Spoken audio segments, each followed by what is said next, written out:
Right, so a couple of people actually I've seen comment. I see your comments. I see and read them all. They wanted me to talk about what is happening in South Africa currently. From my personal experience, I've been in South Africa before in my life. I can't say that the whole of South Africa is beautiful.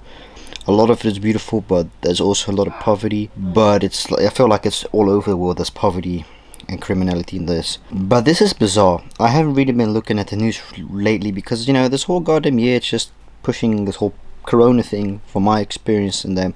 So I've been trying to avoid the news as much as possible. I'm currently sitting very comfortable in my bed, if I can say so myself. Just decided to today to make another video on a different location. So let's talk about this honestly. South Africa Zuma riots. What's behind the violence, looting? I didn't even know this was happening, but this is an image of a looting. Crazy, bro. Now don't judge these people because these people already have, most of them already have nothing. See, South Africa isn't as rich as you would hope and it shouldn't be. Obviously you got a lot of wealthiness there, but it's very strangely divided. You see, let me just keep it like this. You got a lot of rich white people there, a lot of poor white people there. You got rich black people there, but you also have poor black people there. The country is basically fucked, if I can say so with all due respect said. I've been to South Africa before. Places we went to, Bloemfontein. Wow, I don't know what to say about that. Very, very scary, and I thought very, very, very uncomfortable being there. I did not feel comfortable at all because it's not what I've been used to.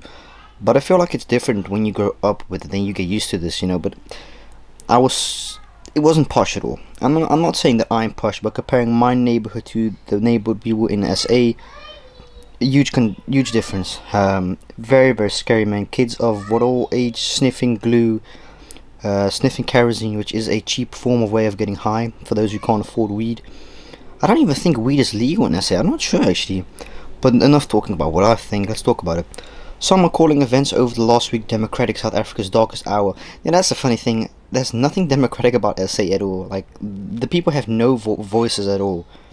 The government decides what they want to do. Riots and looting were sparked by the jailing of former President Jacob Zuma. Oh, what a surprise. I wonder what he did. Oh, right. He's yet another how many president that is keeping the money for himself. Surprise? No, not at all. Anyways, it is more than a spontaneous triggering of anger brought about the jailing of former President Jacob Zuma. Many analysts say it is, and that there is a third force sympathetic to the former president at play. The government's language, too, has changed significantly, from not saying much in the early days of the lawlessness to calling out what it says has been economic sabotage. Some commentators have even gone far as to warn that the unrest has the hallmarks of an attempted coup and an insurrection. President Cyril Ramaphosa has said that the violence was pre-planned, but has not said who he suspects was behind it. You see, this is the thing. If y'all have your shit together, you wouldn't have this fucking stuff happening in your goddamn country. But you guys are so arrogant, you could give zero fucks about your people. Your own people are dying every single moment. Yeah, these rich fuckers, they got these mansions because of tax money. It pisses me always so off in a lot of these African countries. It's so corrupt. The government is so corrupt. It's disgusting, man. You see these guys driving Rolls Royces, and then they go out of their mansion, poverty around them. I can speak from experience. I'm allowed to say about it because I've been to South Africa myself. It's a dump.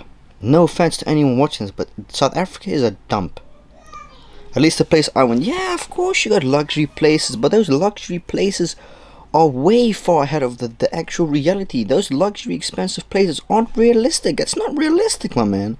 It's the same if I would say, look at this amazing posh neighborhood.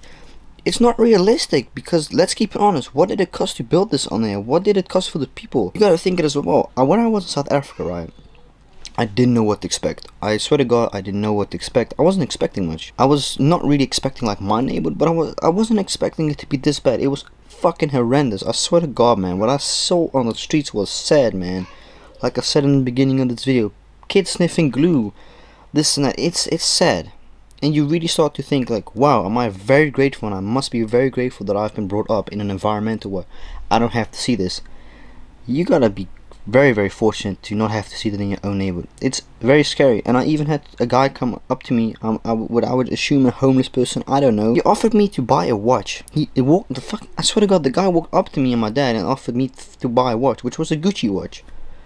which is the exact same watch that I saw the day after in the store in South Africa. The level of uncomfortness and the fear at that moment that I had, because before you know, this guy may try to rob us, which good luck, because my dad was armed anyways.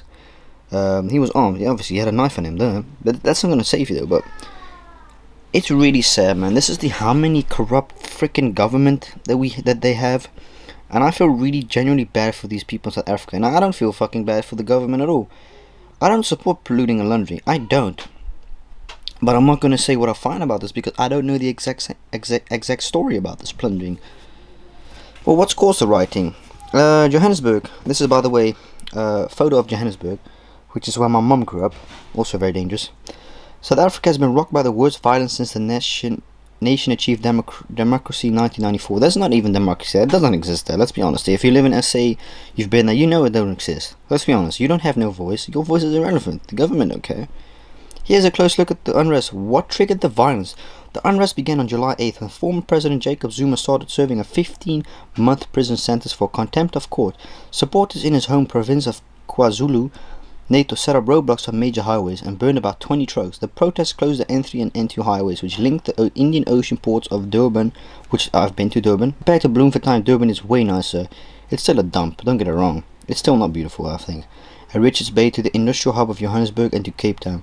The unrest spread within KwaZulu-Natal, where shopping malls and centers were ransacked by mobs that took food, electronics, clothes and liquor. This is what I'm gonna have to say, like, alright, this is the exact same when you look at it. You dislike me, I don't care, about Black Lives Matter. I understand the statement, I get it. But is that a valid excuse for you to go mob places, to loot places, people that have got nothing to do with this? You're basically robbing other innocent people that have nothing to do with this. And so I felt about Black Lives Matter. I supported it, yeah. I had nothing against it, but I was like, you people are using Black Lives Matter as a bad excuse to go looting other places that have nothing to do with Black Lives Matter. I feel like this is the exact same. Like, I get you have a statement, you're pissed off, but what does you looting a place have to do with this? I just think it's a bad excuse for the criminals of society doing these. That's what I'm saying, right? Attacks on retail centers also spread inland to Gauteng province, to Johannesburg, the country's largest city, and to Pretoria, the capital. In Durban and Pietermaritzburg, crowds attacked warehouses for major retailers and factories, which was set alight. Several burned until their roofs collapsed. The unrest lasted for a week until 25,000 army troops were deployed. Now, this is the thing. Those army troops are fucking dangerous. They are savages. I swear to God, they don't care about your safety. They'll shoot you on sight. That's the thing, right? And I can. My dad was a military. Back in his days, it was mandatory to become military. You had no choice. And he even said, military, like, you also have a lot of people wearing fake military clothing in SA as well. That's also a big thing coming there. Like, pretentious army troops that pretend to be military but actually aren't. It's like a costume they like. Bro, this is sad, man. SA is already in a big trouble economically. And this... It's not really a surprise. We shouldn't be surprised with these governments. I don't know why these people are choosing these people to run as leaders. It's sad. It's like they don't know better, maybe. You know what I mean? At least 215 people have passed away in the unrest, and more than 2,500 were arrested on charges including theft and vandalism, according to government figures updated on Monday. About the army troops, right? The army here never gets used unless there is a major threat, which... Thank God for that we don't. It's really sad, man. Like, I do feel sad on the other hand for these people. Like, these people already have got it, majority of them got it very rough financially. And the fact that you've got the government who is corrupt. Dylan told me all about this. You pay tax for the stupidest reasons in SA, and your money gets used for the wrong things. And by the way, if you're wondering why I'm not wearing my cap today, I had someone actually enlist me that this is actually something I shouldn't be wearing in my videos, even though this stands for Andromeda Forwarding Tobacco. This is something else in the USA, Firearms Department or something. A lot of people don't like this, so I will be wearing it like this, because my hair is a little bit nasty, but yeah, no, I feel bad for these people. Like, they don't deserve this, man, nor does anyone, but it's the government's fault. I feel like when people are starving and dying, it's your responsibility. You can't expect people to have jobs when you don't offer any goddamn fucking jobs. And when you do, you discriminate. Because they do that in SA. They discriminate and base you on colours as well. This is what Dylan has told me, and these are facts. You don't believe me, search it up. For some particular jobs, you must be a different colour. So for example, if you want to be hired as an employee at blah blah blah, and you're not black, you don't get accepted. it's this other way around as well. It's very discriminative as SA because of the apartheid in the years 70s, 80s. It's still a massive thing there, don't get it wrong. Hence the reason I also felt very uncomfortable as a white person in SA, Bloemfontein. But don't get me wrong, I grew up with black friends. I had black friends. But the thing is, that my neighborhood, like the school I went to, had black people around. That was cool. They were fucking chill. My guy, they are very, very chill in general. If you can have loss with them, they're very chill. Just don't do stupid stuff. You know, but the thing is, in my neighborhood, like that I live in, I've been living here for 15 years. We don't have any black people here. We don't. It's only Caucasian people, so like white people.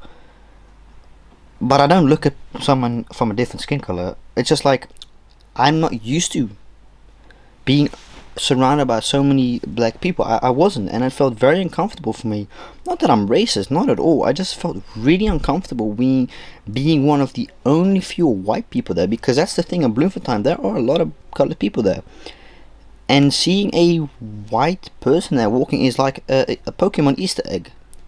It's an achievement, like, oh hey, I spot a white guy, hey.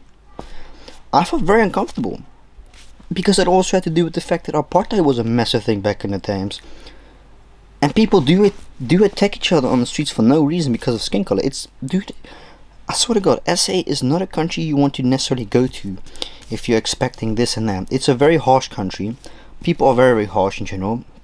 The boerenjongens especially, they are very, very hard. The South African accent. Baie lekker. Biltong is, by the way, very fabulous there. But regardless, I think this is really sad. This is almost the same, but if you've ever been to SA like I have, I don't want to go back. Not in the current state. I really hope that SA will change one day. I don't think it will. I honestly don't think it will with a government like this. Like I said, discrimination is a big thing there. Racism and murders, massive thing. Farmers getting murdered. Yeah, it's a heavy, man. It's not a joke. I don't want anyone joking about this. My experience in South Africa was heavy. It was really heavy. It wasn't what I expected. I didn't expect too much in the beginning anyways, but I felt very sad and very bad for most of these people there, because I felt like most of these people didn't choose to live this lifestyle. I think it's a 50-50 combo. The government's partially to blame as well as the people are, but I feel like if you don't offer people jobs, then what are they supposed to do? Like, there are a lot of homeless people in Bloemfontein. I don't even know how many I counted. I know it sounds really rude, but when I went to America as well, years ago, Miami, not like the part of me, but like Florida, I counted in the state Florida 50 plus homeless people just alone. Very sad, man. Like, being homeless in the Netherlands is not even allowed. It's illegal. It's not necessary, because we have homeless shelters. We have food provided for them, this and that, and we provide jobs for people. And I feel like the government in the SA is lacking. It's slacking, really. They don't care that much about the people. I may not be South Afrikaans myself. You might be South Afrikaans, and I may not be South Afrikaans, but you know how bad SA is. When I say this about SA, it's a beautiful country. It really is, but South Africa has gone to shit. It is. There's a lot of positive, but also a lot of negative that I can put in the light. And I tried to make this video on my personal experience in SA. I don't think I would go back right now at this current state of South Africa, because it's very dangerous as well, and it's anything unexplainable can happen to you. You can lose your life over nothing. That's how easy it is. It's compared to America. I don't know. I can't judge America that much. I've only been there once. I've been like 3 times in South Africa. I would love to go back though, to meet my grandmother before she passes away. That could be any moment. That's the only time I would probably ever go back to SA. I would personally never want to live in South Africa. God no. No. I'm very much happy in the Netherlands. And yeah, what else can I add to this video? Not much. I just thought I'd make this video because some couple of people were commenting this in the channel. So yeah, thank you guys so much for watching this video. Hope you guys really enjoyed this video. Let me know what you think about this current situation in South Africa. It's very sad. It's nasty. It shouldn't be happening, but yet it is. People are showing their voices, which is cool, I suppose. But yeah, thank you so much for watching. Peace out, man.